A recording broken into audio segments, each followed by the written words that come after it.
أعوذ بالله من الشيطان الرجيم. بسم الله الرحمن الرحيم. الصلاة والسلام على رسول الله الصادق الوعد الأمين وعلى آله وصحبه والتابعين لهم بإحسان إلى يوم الدين.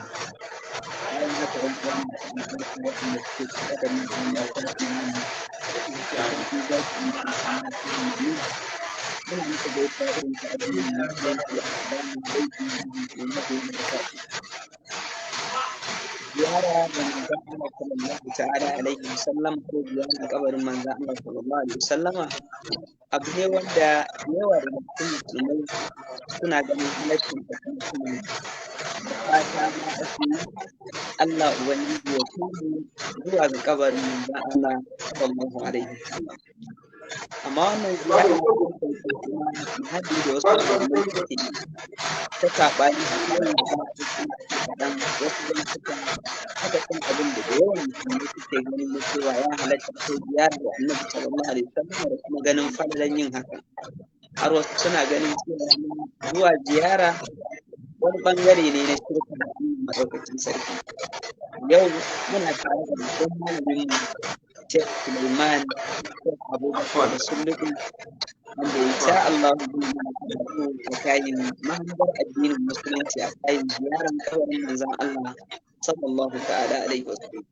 Muna addu'a Allah ya tabbata mu, Allah ya taimake shi Allah ya Assalamu alaikum wa alaikum assalam wa rahmatullahi ta'ala wa barakatuh. أعوذ بالله من الشيطان الرجيم بسم الله الرحمن الرحيم والصلاة والسلام على سيدنا ومولانا محمد الفاتح الخاتم وعلى آله حق قدره ومقداره العظيم. اللهم ثبت جناني وعدل الحق على لساني وأعوذ بك من أن أظلم أو أظلم وأعوذ بك من القتال من تحتي إنما الأعمال بالنيات وإنما لكل امرئ ما نوى. فمن كانت هجرته إلى الله ورسوله فهجرته إلى الله ورسوله ومن كانت هجرته إلى دنيا يصيبها أو امرأة ينكحها فهجرته إلى ما هاجر إليه. أما بعد سيدي مالم أبو جنيد da sauran 'yan uwa wanda muke tare da su a wannan lokaci masu bibiyan wannan feji mai albarka, ina mana sallama irin na addinin musulunci kamar yadda aka saba. Assalamu alaikum wa rahmatullahi ta'ala wa barakatuh.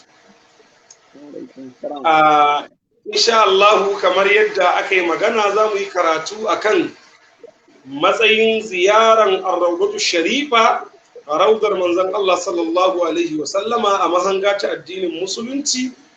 A lura da yanayin da ake ciki a yanzu, wasu malamai ko in ce masu amfani da sunan malanta suna ganin cewa ziyaran raudar manzon Allah sallallahu alaihi wa sallama abu ne wanda yake ya saba wa sunnar manzon Allah sallallahu alaihi wa sallama, wato abu ne wanda yake ba mashru'i bane.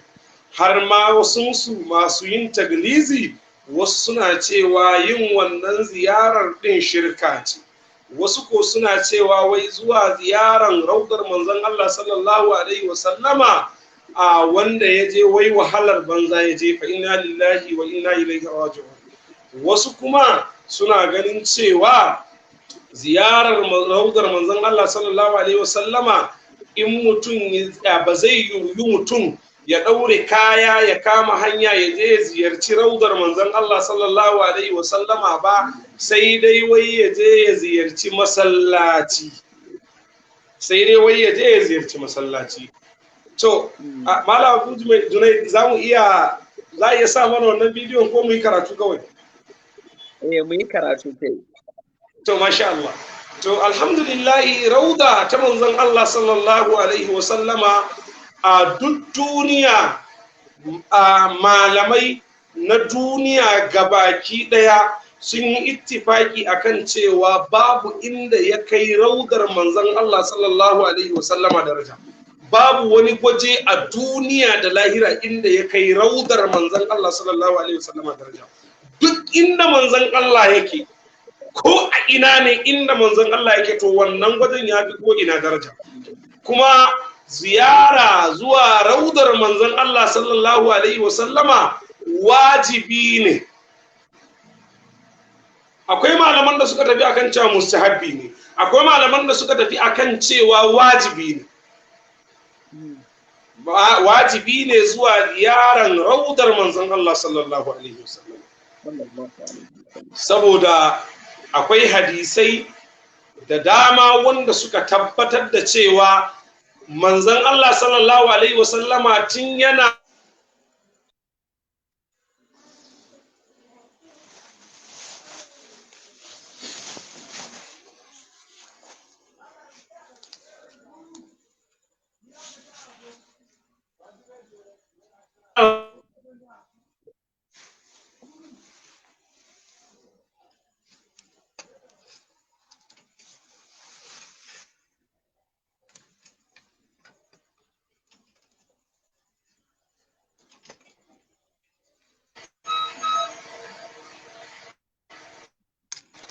karmagalla, kuna ji na? Na'am, ina jin ka yanzu ke. Yawwa, ina jin ka. To, a bayan nan sahabban manzon Allah sallallahu alaihi wasallama gabaki ɗayansu da mafi yawan musamman manya-manyan sahabbai na manzon Allah sallallahu alaihi wasallama suna ziyaran raudar manzon Allah sallallahu alaihi wasallama. Suna ziyaran rauda ta manzon Allah sallallahu alaihi wasallam. Wannan babu shakka, babu kokonto a cikin wannan abu. Za mu kawo hadisi ɗaya bayan ɗaya wanda suka tabbatar da cewa sahabbai na manzon Allah sallallahu alaihi wasallama suna ziyaran raudar manzon Allah sallallahu alaihi wasallama. Sannan kuma za mu kawo hadisai wanda suka tabbatar da cewa manzon Allah ya ba da umarni da aje a ziyarci raudar shi. Insha Allah ɗaya bayan ɗaya. Kafin nan akwai wani abu da nake so in nabbahar. Mu sani cewa bayan manzon Allah sallallahu alaihi wasallama babu wani mutumin da ya wajaba mu yi koyi da shi kamar sahabban manzon Allah sallallahu alaihi wasallama. Sahabban manzon Allah sallallahu alaihi wasallama su ne ya zama dole, ya zama wajibi mu yi koyi da su. Domin su ne fitilar mu, kuma yin koyi da sahabbai umurni ne na manzon Allah sallallahu alaihi wasallama, dole ne. Al-Hafiz Ibn Abdul Barri yana riwayan wani hadisi a cikin Jami'ul Ilmi, sannan Ibn Hazmin a cikin Al-Ihkam shi ma ya ruwaito wannan hadisin, sannan wato Khatib ya fitar da wannan hadisin a cikin Al-Kifaya fi ilmin riwaya, sannan Al-Baihaqi a cikin Al-Mudkhal shi ma ya ciro wannan hadisin, sannan Ibn Asakir shi ma ya ruwaita hadisin a cikin tarihi nashi, sannan Al-Hafiz Dailami shi ma ya kawo wannan hadisin a cikin musnadinsa. Abinda yake magana a kai ya suka ce manzo Allah sallama ya ce ashabi kan nujum bi ayyihi muqtadaitum ihtadaitum. Sahabbaina suna nan kaman taurari ne, kowanne guda ɗaya daga cikinsu idan ka ɗauka kai koyi da shi to ka samu hidaya, ka dace. Babu wani sahabi guda ɗaya wanda mutum zai ɗauka a matsayin hujja ya zama bai zama hujja ba. Babu wani sahabi guda ɗaya da mutum zai ɗauka a matsayin zai yi koyi da shi a ce ya faɗi, babu. Saboda wannan hadisi, kuma hadisin nan shahararren hadisi ne, duk malaman hadisi sun san sa. Sahabban manzon Allah sallallahu alaihi wasallam dukkaninsu kaman taurari ne, kowanne daga cikinsu ka ɗauka kai koyi da shi to ka dace. To saboda haka shi yasa za mu kawo hadisai wanda suka tabbatar da cewa sahabban manzon Allah sallallahu alaihi wasallama sun ziyarci raudar manzon Allah, kuma sun yi nemi tabarruki da ita. Hadisin da za mu fara kawowa shine za mu kawo shahararren hadisin na Al-Hafiz Ibn Hibban wanda yake ruwaya da isnadi mai kyau da isnadinsa zuwa Ubaidullahi ibn Abdullahi. Ubaidullahi ibn Abdullahi yake cewa na ga Usamatu bin Zaidin yana sallah a inda kabari Rasulullahi sallallahu alaihi wasallam, haka ya faɗa. Yace a gaban kabarin manzon Allah sallallahu alaihi wasallama na ga Usamatu bin Zaidin yana sallah. Yace fa kharaja Marwan bin al-Hakam, sai Marwan bin al-Hakam sai ya fito ya samu Usama bin Zaidin yana wannan sallar.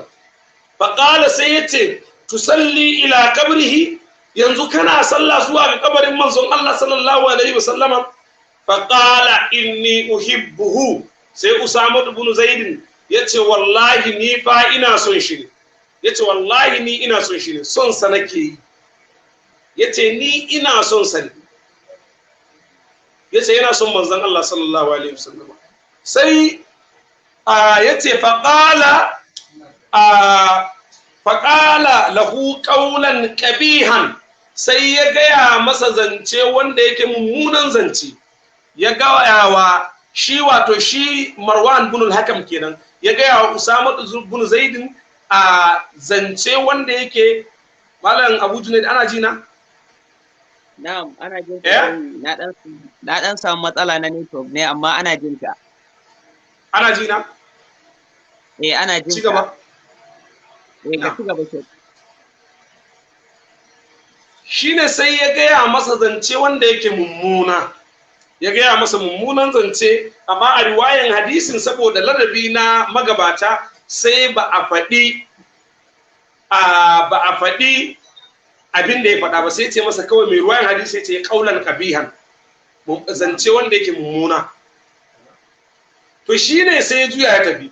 Bayan ya juya ya tafi, Usama bin Zaidin da ya juya shi ma daga sallarsa ya gama kenan, sai yake cewa ya Marwan innaka adaitani, yace ya Marwan kai dinnan ka cutar da ni.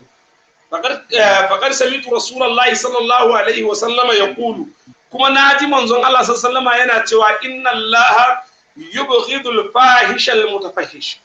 Allah baya son mutum wanda yake mai alfasha. Baya son alfasha, baya son mutum mai alfasha.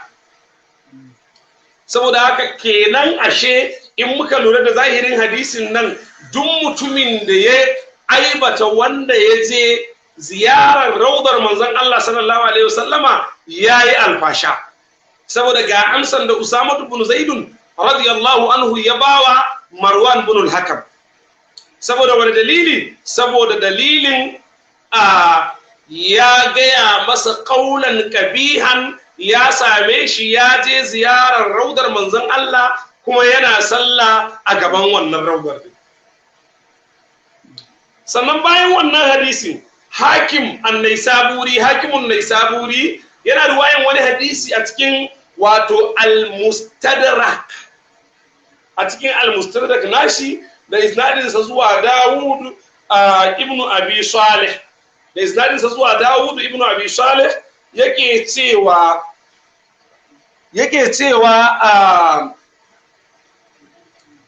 wata rana Marwan din ya fito sai ya samu wani mutum, fa wata da rajulan wadi'an wajhahu, sai ya samu wani mutum ya daura fiskansa alal qabri akan raudar manzon Allah sallallahu alaihi wasallam, ya rungume ta haka, ya daura kansa haka.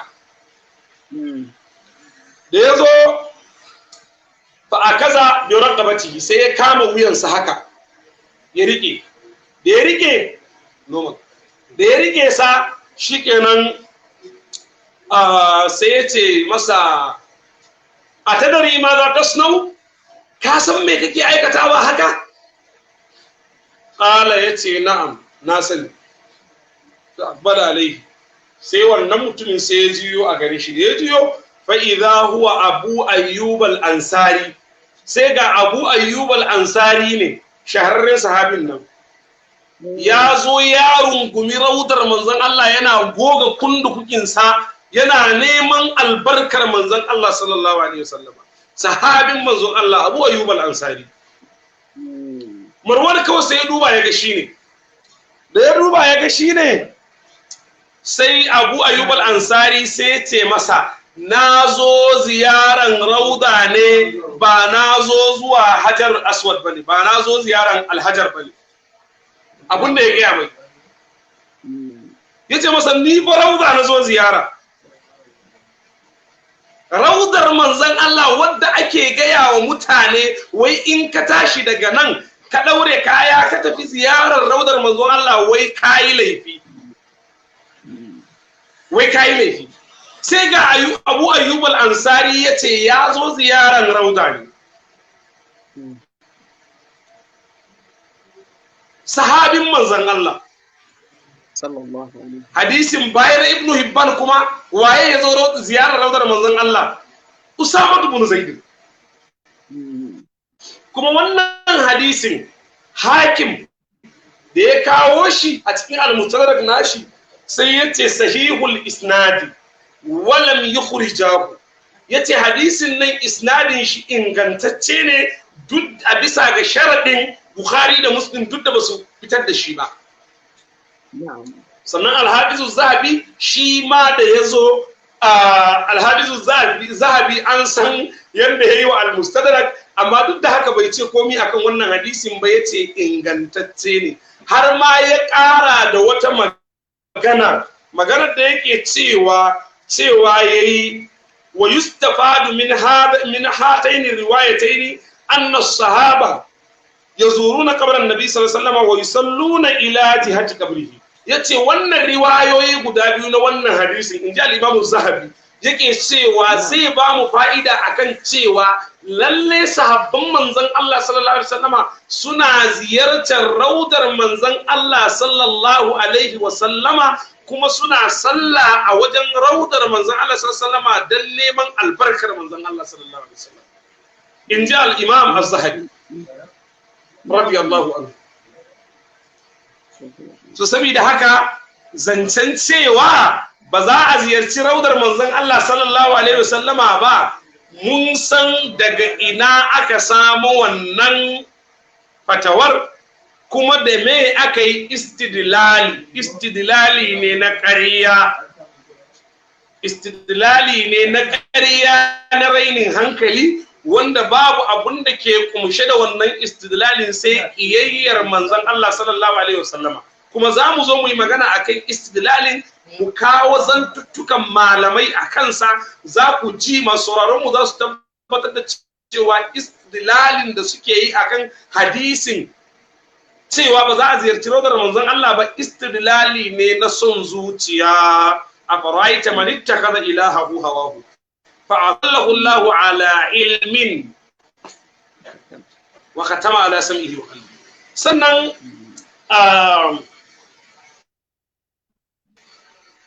shi ma yana riwaya na a cikin wafa'ul wafa, shahararren sahabin nan Bilal wanda kowa ya san shi, Bilal bin Rabah, ladani na manzon Allah sallallahu alaihi wasallam. An sani dai tarihi ya tabbatar da cewa Bilal lokacin da sayyidina Rasulullahi sallallahu alaihi wasallama yayi wafati, shi Bilal ya tafi ya koma Sham. Bayan ya koma Sham, ya ci gaba da dawa, yana dukkanin aiki wanda ya kamata sahabbai su yi. Don sahabbai bayan wafatin manzon Allah sallallahu alaihi wasallam da yawa sun tafi wasu gurare daban-daban sun. Kuma bayan wafatin manzon Allah bai sake kira wa kowa sallah ba, sai dalilin wannan abu da zan karanta yau. Da ya tafi Sham, aka ɗauki dogon lokaci bai dawo ba, har zamanin khalifancin Sayyidina Umar radiyallahu anhu, amirul mu'minin. Kawai Bilal sai yayi mafarki, sai ga manzon Allah sallallahu alaihi wasallam. Manzon Allah ya ce ya Bilal, abinda manzon Allah ya ce ma Bilal, ya ce mata ma hadhihi al-jafwa amma ana laka an tazurana. Ya Bilal, wannan wani irin jafa'i ne? Shin yanzu lokaci bai yi maka ba da ka ziyarce mu? Ai daga baya, ai Bilal washe gari, ana wayan gari kawai shikenan sai ta tara kaya ya daure sai Madina. Sai ga Bilal ya shigo masallacin manzon Allah, ya je jikin Rawdatu Sharifa, yana buga kundukukinsa akan rauda, yana rungumanta, yana kuka. Yana kuka a zamanin waye? A zamanin kalifancin Sayyidina Umar. menene dalilin wannan ziyarar? Manzon Allah ya gani a mafarki, ya gaya masa me wannan jafa'i, ba za ka zo ka ziyarce mu ba, lokaci bai yi ka zo ka ziyarce mu ba. Shikenan Bilal ya zo ya kama kuka a jikin wannan rauda. A wannan lokacin Imamu Hassan da Imamu Husaini alaihi salam sun yi shauƙin kiran sallan Bilal, don saboda bayan manzon Allah, shi ladanin manzon Allah ne, bayan manzon Allah bai sake kira wa kowa sallah. Suka matsa Bilal ya kira musu sallah saboda su tuna da manzon Allah sallallahu alaihi wasallam. Bilal ya ci gaba da kiran sallah, sai da Umaru ya ce masa ya kira sallah. Bilal yana fara kiran sallah, ai Madina sai ta rikice da kuka, mutane da suke cikin gidaje suka yi ta fitowa suna kuka, suna jin wai manzon Allah ne ya dawo kam ko kuma yaya, don saboda bayan manzon Allah ba wanda ya sake jin muryar Sayyidina Bilal, sai abun ya dawo sabo. Shi ma kan shi Bilal tsaban kuka da tausayi da tuna mishi da manzon Allah da aka yi, ya kasa ƙarisa irin wannan sallah. Wallahi ya kasa ƙara. Sahabbai aka yi ta kuka, mutane da suke cikin gida, maza da mata da ƙananan yara suka fito suna ta kuka, an tuna musu da manzon Allah sallallahu alaihi wasallam. Saboda Bilal ya zo ya ziyarci mai rautar manzon Allah.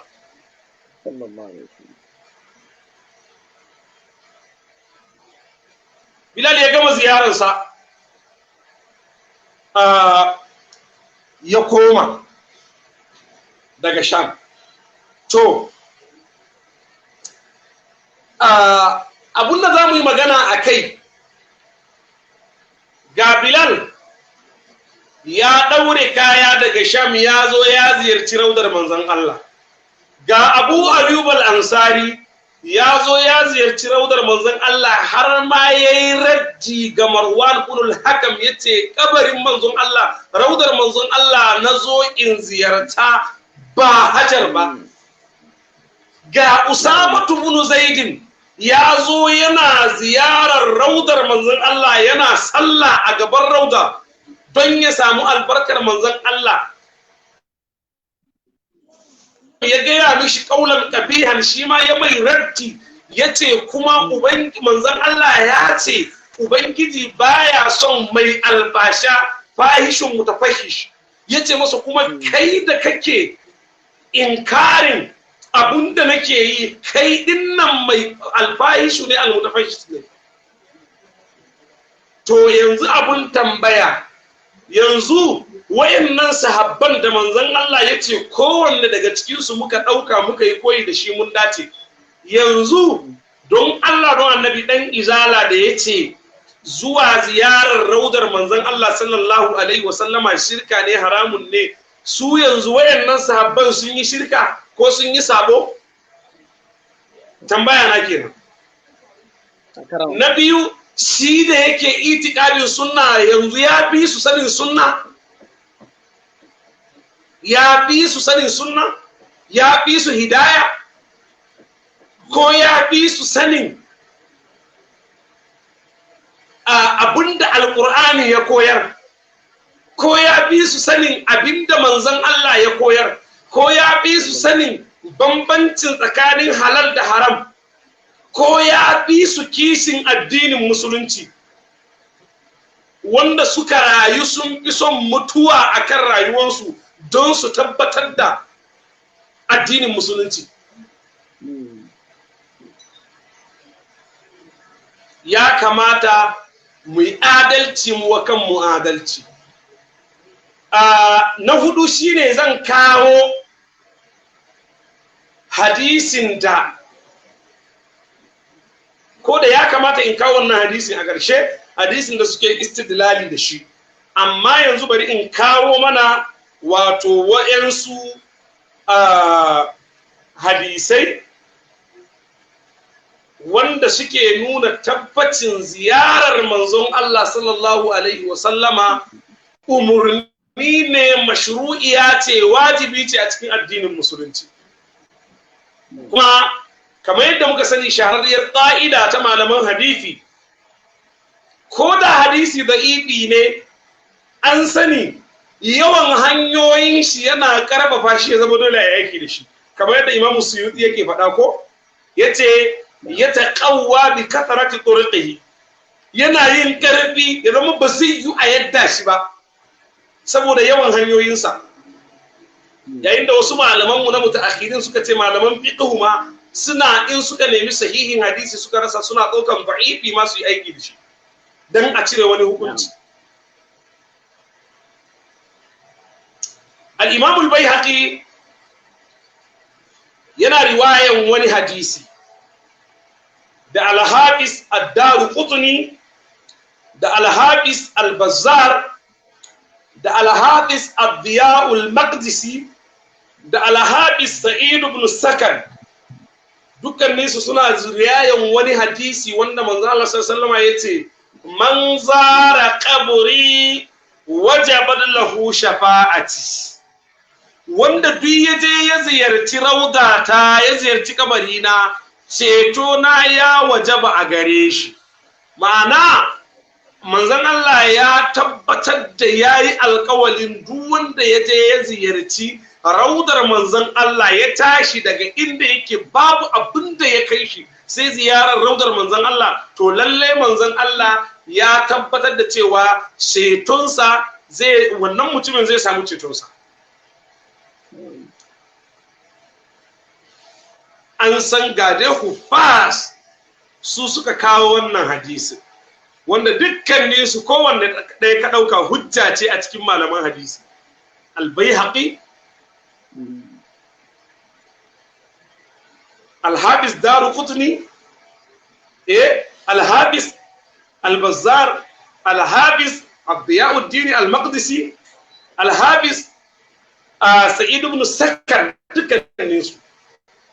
Sannan akwai wani hadisi wanda Ibn Najjar shi ma yake riwaya daga Anas ibn Malik yake cewa manzala yake cewa ma min ahadin min ummati lahu si'a thumma lam yadhurni falaysa lahu udhr. Babu wani mutum daya daga cikin al'ummata wanda yana da dama, yana da yalwa ta daman zuwa ya ziyarce ni amma kuma bai zai ziyarce ni ba, to baya da wani uzuri, baya da wani uzuri da zai faɗa. Kaga wannan ma mu'ataba ce akan wanda yake da daman zuwa raudar manzon Allah ya ziyarce shi bai je ya ziyarta ba, yayin da munkiri makiyin manzon Allah yake cewa zuwa ziyaran shirka ne. Sannan Al-Hafiz Ibn Hibban shi ma yana riwayan wani hadisi da isnadin sa zuwa Abdullahi ibn Umar ibn al-Khattab radiyallahu anhu, yana cewa man wajada si'atan wa lam yufid ilayya faqad jafani, wanda ya samu dama da yalwa ta zuwa ziyara ta kuma bai je ziyarce ni ba, to ya min jafa'i. Har ma wani mutum wai ya je aikin hajji, wai aka ce a je a ziyarci raudar manzon Allah sallallahu alaihi wasallama, ya ce ba zai je ba.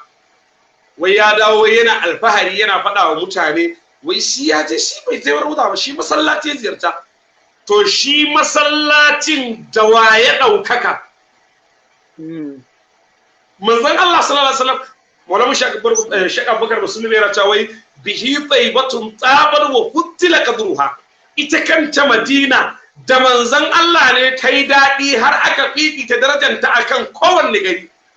Ba don manzon Allah ba da ba abinda zai kai mu, wallahi babu abinda zai kai mu ji sha'awar zuwa Madina. Ko Madina ko Makka, wallahi ba don manzon Allah ba, in ba don rauda ba, ni ina faɗa ni a manhajin da nake kai, in ba don raudar manzon Allah ba, wallahi ni ba na sha'awan zuwa Madina da Makka duka. yau in za a ce za a biya min hajji amma kar in je ziyarar manzon Allah sallallahu alaihi wasallama ba na so, kuma duk wani masoyin manzon Allah wanda yake kan karantarwar sufaye baya tare da wannan sallallahu alaihi wasallam. Jafa'i ne kin ziyarar raudar manzon Allah, jafa'i ne in ji manzon Allah ba in ji Sulaimanu ba, jafa'i ne. Ibnu Asakir yana riwayan wani hadisi shi ma daga Anas yake cewa la uzura liman kana lahu si'a min ummati Allah yahurun, babu wani uzuri ga mutumin da yake da yalwa ta daman zuwa ya ziyarce ni kuma bai je ba, babu wani uzurin da zai bayar, in ji manzo Allah sallallahu alaihi wasallam. A wani riwaya na Ibnu Asakir din daga Anas din yake cewa man hajja wa lam yazur qabri faqad jafani, wanda dai ya je aikin hajji bai je ziyarci kabari na ba to ya min jafa'i. Manzon Allah ne fa kai wa jafa'i idan ka je aikin hajji baka ziyarci kabarin manzon Allah. Wannan hadisai ne ga sunan duka an san da su duka, amma aka kauda kai akan su don son zuciya. A ruwayan Ibnu Adi bi sanadin hasanin daga Ibnu Umar shi ma cewa yayin man hajjal baita wa lam yazur qabri faqad jafani, wanda duk ya hajji yayi hajji ya je aikin hajji amma bai ziyarci kabari na ba to ya min jafai. Wanda duk ya je aikin hajji bai ziyarci kabari na ba yace wallahi ya min jafai.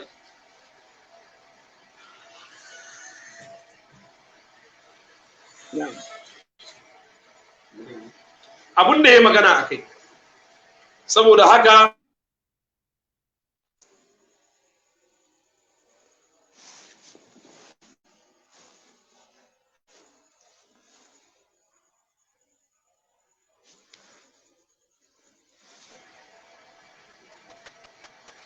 ana ji na? Na'am. Yace man zarani ba'da mauti fa ka annama zarani fi hayati, wanda duk ya ziyarce ni bayan na yi wafati, in ji manzo Allah ya ce kamar ya ziyarce ni lokacin da nake raye ne. Allah yana raye a cikin raudarsa, ya san mai zuwa ya san mai tafiya sallallahu alaihi wasallam. Babu wani hujja da mutum zai kawo ya kankare wannan.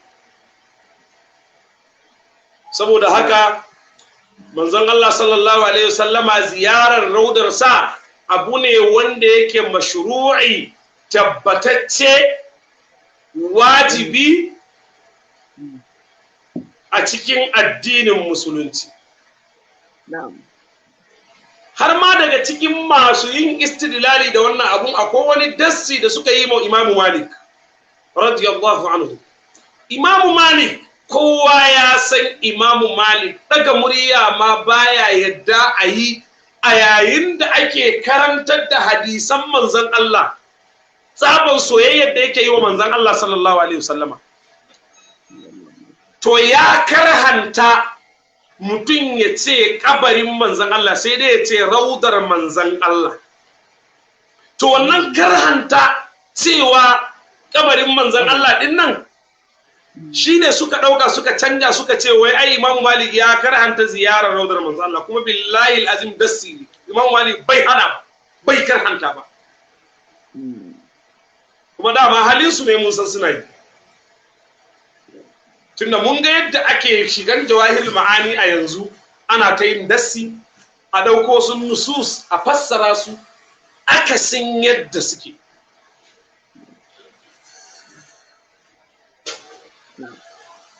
Musulunci tun zamanin sahabbai karnan ba da karnin an ittifaki akan wajabcin ziyarar raudar manzon Allah da wasu ko suka ce mustahabbi ne, ba a taba samun wanda yayi wannan inkarin ba. Shekara ɗaruruwa sai da Ibn Taymiyyah ya zo, shi ya fara wannan abun, kaji hujjar su.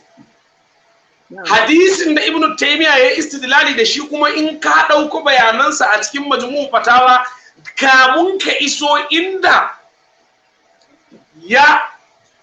yayi istidlali da shi yace ziyarar rauda haramun ne, zaka ga tanakudi yayi yawa a ciki, tun da warwara yayi yawa a ciki. Wannan hadisin shine hadisin da suke istidlali da shi shine hadisin la tushaddu rihal illa ila thalathati masajidin al-masjid al-haram wa masjidi hadha wal masjid al-aqsa. Manzo Allah yace ba a daure kaya don a tafi ziyara na masallatai. Yana magana ne fa akan masallaci, akan ziyarar masallaci. Ba wai yana magana ne akan amatan ziyara ba, a'a akan ziyarar masallaci. Ya kamata mutane su gano cewa kowace magana ana yin ta ne a bisa ga wani dalili. Maganar da aka yi akan abu kaza ba lalle bane ta dauki hukunci akan abu kaza. Maganar da aka yi akan bangare kaza ba za ta hau hukunci akan bangare kaza ba. Saboda haka maganar Allah da yi magana hadisin nan yana magana ne akan ziyarar masallatai, kamar yadda al-Imam Nawawi radiyallahu anhu yace ma'anarsa yana magana ne akan daure kaya zuwa ziyarar masallati. Mutumin da zai daure kaya yace zai je ya ziyarci a masallaci, saboda haka masallatai uku ne kadai zai ce zai je ya ziyarta, daga masallacin harami, masallacin manzon Allah, sai masallacin Qudur Baitul Maqdis. Shine manufar maganar manzon Allah. Kuma al-Imam al-Hafiz al-Iraqi yace annal murada minhu hukm al-masajid faqat. Yace muradin wannan abin da ake nufi da wannan hadisi yana hukunci ne a iyakan masallatai kadai, ziyarar masallatai kadai. Inji al-Hafiz al-Iraqi yace wa annahu la tushaddu rihal illa masjidin min al-masajid ghairi hadhihi salasa.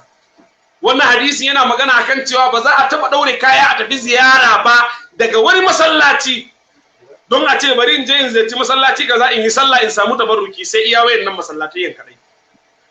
Shine maganan da wannan hadisi yake. Yace wa amma qasdu ghayra al-masajid min ar-rihla, yace amma mutun ya nufi zai je yayi ziyara, in ziyara ce wadda ba ta masallatai ba, yace to wannan abu ne mai kyau. Kamar misali tafiya ziyara don nemo fa'ida na wani ilimi, ko ziyaran wai salihan bayi, ko ziyaran yan uwa. Tunda ai hadisin manzo Allah sallama shine yazo ya tabbatar da haka, kamar yadda riwayar Imam Ahmad yake cewa la yanbaghi lil musalli an yashudda ralahu ila masjidin yabghi fihi as-salah ghayr al-masajid al-haram wal masjid al-aqsa wa masjidi hadha. Kaga wannan hadisin ya fassara wancan.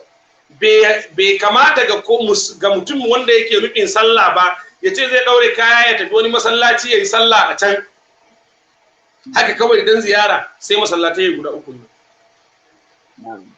To banda wannan, duk wani malami daga cikin wahabiya da ya kafa yayi istidlalin cewa yayi ikrarin cewa ziyarar rauda haramun ne, bai da wata hujja ko kwaya ɗaya sai wannan. Kuma hujjan shine Ibn Taymiyyah da yayi istidlali da wannan hadisin.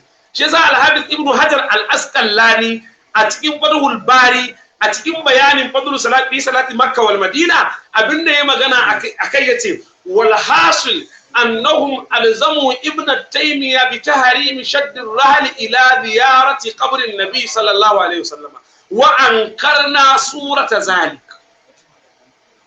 Yace magana ta gaskiya sun lizimta wa Ibn Taymiyyah da haramta ziyara zuwa ga raudar manzon Allah sallallahu alaihi wasallam. Yace mu kuma muka yi inkarin haka. Inji al-Hafiz Ibn Hajar al-Asqalani. Ka gani, inji al-Hafiz ba mu yadda da mun yi inkarin haramta ziyarar raudar manzon Allah sallallahu alaihi wasallam. Babu wani mutumin da ya isa ya ce zai ja da Al-Hafiz Ibn Hajar Al-Asqalani akan hukunci a duniyar su gabaki daya. In kana son ka tabbatar da cewa ka kai Ibn Hajar Al-Asqalani, ka je ka rubuta littafi kaman Fatahul Bari, shine zaka tabbatar mana da cewa ka kuma duniya ta karbe shi, shine zaka tabbatar mana da cewa kai mai cewa ziyarar rauda haramun ne ka kai Al-Hafiz Ibn Hajar Al-Asqalani wanda yace wa ankarna surat zalim. Sannan a wajen malamai fatawar da Ibn Taymiyyah zai bayar ba hujja bane, domin me a malamai sun tabbatar da cewa Ibn Taymiyyah ya saba da ijma'i wajen 60 tsakanin ijma'in sahabbai da tabi'ai da atba'ut tabi'in. Ijma'i wajen 60, wayansu a cikin usul, wayansu a cikin furo. Shi yasa almajirinsa Imam Zahabi yace ana mukhalifun lahu fi asuliyya wal far'iyya. Yace ni wallahi na saba masa a cikin usul da furu gabaki daya. Wannan maganan Al-Hafiz Ibn Hajar shi ya kawo ta a cikin Ad-Durarul Kamila.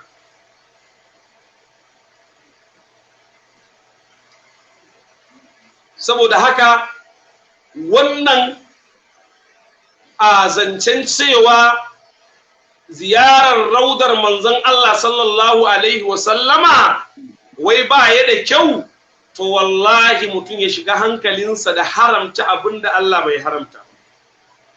Wala taqulu lima tasifu alsinatukum alkadhiba hadha halalun wa hadha haramun litaftaru ala Allahi alkaziba. Kawai don ku kirkira wa Allah ƙarya, don ku gina aqidar ku abinda Allah bai haramta baka haramta dan kiyayya da manzon Allah. Saboda haka muna kira ga duk mutumin da yake kan wannan fahimtar ya sauka. Wannan fahimta ce ta ƙarya, ta son zuciya, wanda babu abin da ke kumshi a cikin ta sai kiyayya da manzon Allah da kuma raina manzon Allah. Saboda haka muna ganin kamar time yayi, a dama mu muhadarar mu yar ba ma cika awa. Abinda muka faɗa na daidai Allah ba mu ladan shi, abinda mu kuskure Allah mana gafaran shi, ma ubari'u nafsi innani basharun. Assalatu wassalamu alayka ya sayyidi ya rasulullah, assalatu wassalamu alayka ya sayyidi ya rasulullah. Wa akiru dawana alhamdulillahi rabbil alamin, wassalamu alaikum wa rahmatullahi ta'ala wa barakatuh. Na'am, Allah ya saka da alkhairi. Akaramakallah. Da na so ne tambaya ko ɗaya ko biyu haka.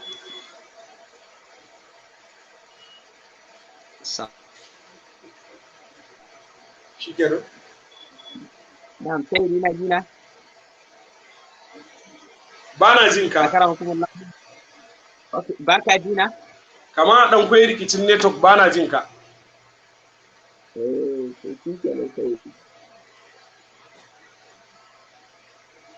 Na'am, ana jina yanzu. Wallahi ba na jin ka saboda akwai rikicin network.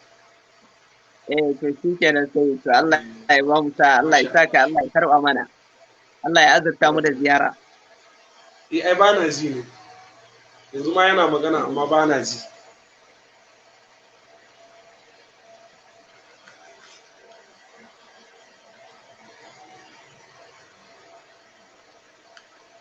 Na'am, akarmakallah. Na'am, sayyidi. Na'am, sayyidi, yanzu nake jin ka, ɗazun ba na jin ka.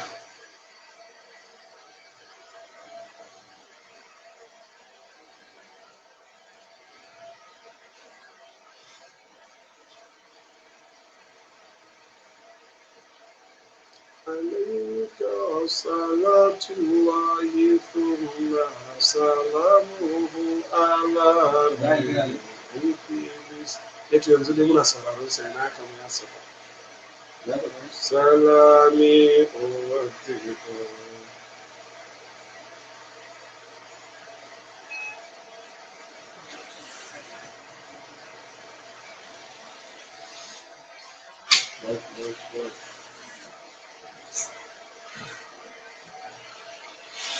sai di mala bujinait na daina ganin ka.